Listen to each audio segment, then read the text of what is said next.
Yes, nkomeje gusuhuza mwese mukomeje kudukurikira hano kuri Rwanda Media, nkomeje gusa mwese mukomeje kudukurikira hano kuri Rwanda Media, muri abagaciro cyane hano kuri Rwanda Media, muri abingenzi cyane kuri twe. Rero ndagarutse kugira ngo dukomeze tuganire mu makuru gezaho amakuru agezweho hano mu Rwanda mu mikino. Ndaje kugira ngo nkubwire amakuru arimo kuvuga mu kipe y'igihugu na Mavubi, aho abakinnyi b'ikipe y'igihugu na Mavubi nyuma yo gutsinda ikipe ya benin hari kuri stade Amahoro ibitego 2-1, abasore baje kuba bahereza akayabo k'amafaranga kagera muri miliyoni buri mukinnyi yaje kuba ahabwa miliyoni 3. Rero uraje kugira ngo mbe nguha nkunonosorera ibi byose byaje kuba bibera muri uku kwishimira aba bakinnyi babahereza akayabo k'amafaranga yose kuri buri mukinnyi. Rero wowe dukomeje kubana mu biganiro byacu bitandukanye, ndagushimiye cyane wahisemo neza ukurikira ibiganiro bigenda bicara hano kuri Rwanda Media. Wowe wamaze gukora subscribe ndagushimiye cyane, wowe turakora subscribe, uyu ni umwanya mwiza wo kuba subscribe kugira ngo dukomeze kugenda tubana mu biganiro byacu bigiye bitandukanye, mu makuru agiye atandukanye avugwa hano mu Rwanda agenda ahacara. Rero ndaje kugira ngo dukomeze tuganire mu makuru agiye avugwa hano mu kipe y'u na Mavubi. Murabizi neza hari ku munsi w'ejo bundi aho ikipe ejo muri tariki 15 ikipe ya benin n'ikipe y'u Rwanda Amavubi, aho byarimo Amavubi yake ikipe ya benin hari kuri stade Amahoro i Remera. Rero naho ikipe y'u Rwanda Amavubi yaje kuba itana mu mitwe n'ikipe y'igihugu ya benin, aho umukino ubanza bawukiniye muri Cote d'Ivoire. Murabyibuka neza yuko ikipe ya benin yaje kuba inyagira ikipe y'u Rwanda Amavubi ibitego 3-0, aho abanyarwanda bagize ubwoba cyane bavuga ati byarangiye, ikipe y'igihugu ya benin igiye kuza ihagarareho hano mu Rwanda ishake draw, maze u Rwanda amahirwe yo kuba yaguma muri kuruse yo gushaka itike yijyana mu gikombe cya Afurika, aho yariraba imaze kuba amahirwe ayoyoka 100-0. Ubwo rero aho igihugu cy'u Rwanda cyaje kuba cyakira hari saa 12 ku munsi wo kwa kabiri ikipe y'igihugu y'u Rwanda itana mu mitwe n'ikipe ya benin. Ubwo rero aho baje kuba banatera ubwoba ikipe y'u Rwanda Mavubi banayibanzamo igitego mu gice cya mbere, bajya kuruhuka ari igitego cya benin ku busa bw'ikipe y'u Rwanda Amavubi. Ubwo rero naho umutoza ndetse abatoza bombi b'ikipe y'u Rwanda Amavubi basigaye mu kibuga, basigaye kuri hariya area ababenshi babicaye baganira nyuma yo gutsindwa igitego kimwe, bareka abakinnyi b'ikipe y'u Rwanda Amavubi bajya mu rwambariro.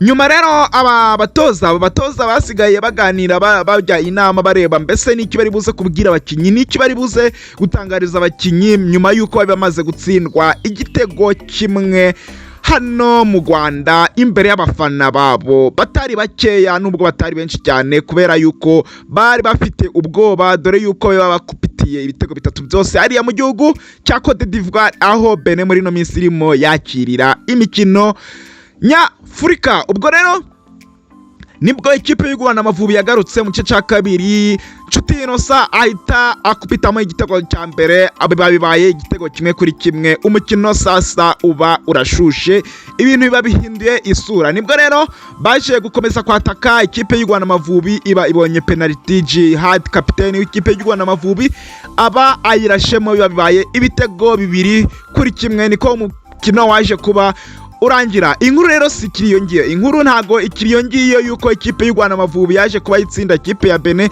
dore yuko nyuma y'uyu mukino abakinnyi b'ikipe y'u Rwanda Amavubi baje kugaragara mu byishimo byinshi, bishimira muri stade, bishimana n'abafana, bagaragaza ibyishimo byinshi, bagaragaza imvamutima nyinshi, berekana yuko bishimiye intsinzi bamaze kubona ku ikipe ya benin. Ubwo rero n'abanyarwanda benshi barishimye, abantu barimo kwibaza baravuga ati ese ikipe y'u Rwanda Amavubi iramutse igenda ihora itsinda, ese abanyarwanda babajya bishima bingana bite? Rero niyo mpamvu nyuma yaho muri vestiaire bakomeje gukurikira imbuga nkoranyambaga cyane ndetse n'abagiye bakurikira amakuru agiye atandukanye hano ku ikipe y'u Rwanda Amavubi, byagiye bigaragara yuko ikipe y'u Rwanda Amavubi yaje kuba ihabwa ijambo, yaje kuba ibwirwa ijambo na perezida wa federasiyo, aho yaje wa Fegwafa hano mu gihugu cy'u Rwanda, aho yaje kuba babwira yuko bavuga yuko u Rwanda rutera ariko rudategwa, bavuga yuko ababwira ijambo bavuga ko babaye intwari cyane, babaye intwari, bavuga ababwira yuko babaye abanyarwanda bahataniye igihugu, banakotanya cyane kugira ngo igihugu cy'u Rwanda kize kuba cyatsinda uriya mukino barimo gukina n'ikipe ya Benin. Ubwo rero nyuma y'iryo jambo bahishiwe byinshi abakinnyi mu byishimo byinshi, babwira ati bashimira umutoza, aho babwiye abafana, abakinnyi babwiye umutoza, barimo udusha twagiye tubera muri vestiaire akora pompage, bishimye bamwambika ibikarito mu mutwe ewana. Ubwo rero nyuma y'ibyo byishimo byinshi abakinnyi bahishiwe byinshi, aho bivugwa yuko binagaragara yuko baje kuba bahabwa agahimbaza musiki ewana, baje kuba bahabwa prime ikomeye cyane n'akakaye cyane, babishimira yuko baje kuba batsinda uyu mukino. Ni nyuma yuko ikipe ya Benin yashyiriweho amafaranga menshi cyane, bashyiriweho amafaranga menshi cyane yagera ku bihumbi 7 by'amadolari. Ubwo rero urumva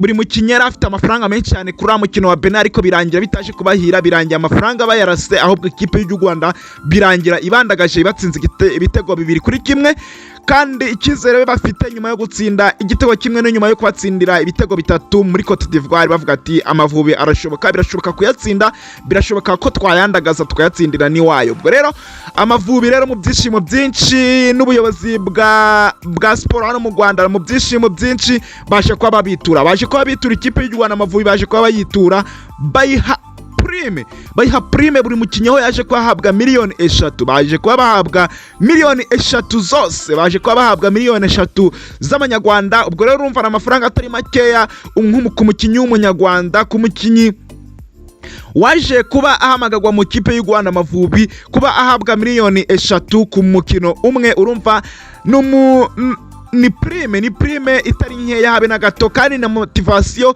igomba kuba motiva kugira ngo na Rebia bazabe bayikuraho amanota no mu gihugu cy'u Rwanda, kugira ngo bazabone uko bajya gukina na Nigeria muri Nigeria, kugira ngo babone iyo motivation yo kugira ngo mbese bazitwara bate, kugira ngo byibuze bahatane, wenda baregerageze nimba bajya mu gikombe cya Afrika, nubwo bitoroshe. Ubwo rero urumva neza yuko abanyarwanda, abakinnyi b'ikipe y'u Rwanda Amavubi barishimye, n'abanyarwanda barishimye. Reka dutegereza mu kwezi kwa 11 ese Amavubi azaba yitwararika neza atsinda Libya hano mu gihugu cy'u Rwanda, ese Amavubi azaba ahatana arebe ko hangana na Nigeria hari muri Nigeria, nubwo bitoroshe. Reka dutegereze turebe icyo bizaba bitanga, ese umusaruro bazaba batanga muri uku kwezi kwa 11. Reka dutegereze turebe ese nibiki bizaba bigenda biba nyuma y'uyu prime baba bahawe. Ubwo rero ndabashimiye mwese twabanye muri iki kiganiro, mwese twabanye kuva gitangira kugera uyu hano ku musozo. Ndabashimiye cyane mwese mwamaze gukora subscribe, ndabashimiye mwese mwamaze gukora share, mukomeje gukora share, ndabashimiye mwese mukomeje kudukurikira mu biganiro byacu bijya bitandukanye bibera hano kuri Rwanda Media, ibiganiro ndetse n'amakuru agiye atandukanye nakagaruka hano kuri Rwanda Media. Mwese twabanye ndabashimiye cyane, dusubire ubutaha mu biganiro byacu bijya bitandukanye.